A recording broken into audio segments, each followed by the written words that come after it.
Okay, your Manila tour guide Remus Mark is looking out for more food. I am always hungry and I'm always ready to find new discoveries of food. We are here at Tiendesitas, and this place is called Casita Bibingka. And what are they selling? Not bibingka, no. What are you selling? Specialty namin yung bibingka. Oh, you really do have bibingka? Oh, but I don't see any bibingka here now. Made to order. How much is one order of your special bibingka? 95. 95 pesos.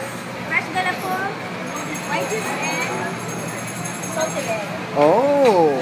Okay, aside from the bibingka, we have here a variety of meals in front of you. Oh, what? I heard something, may narinig akong pagi. Kinulog na pagi.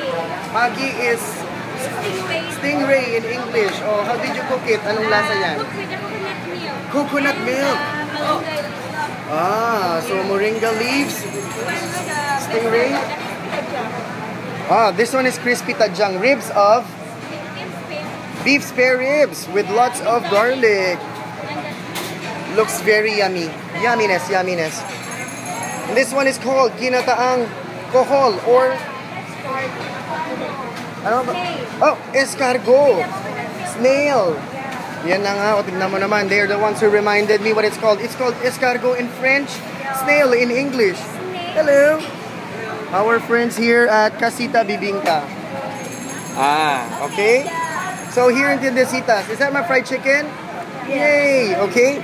My fried chicken is ready. Your Manila tour guide Remus Mark is now ready to eat. So I say goodbye. Bye-bye.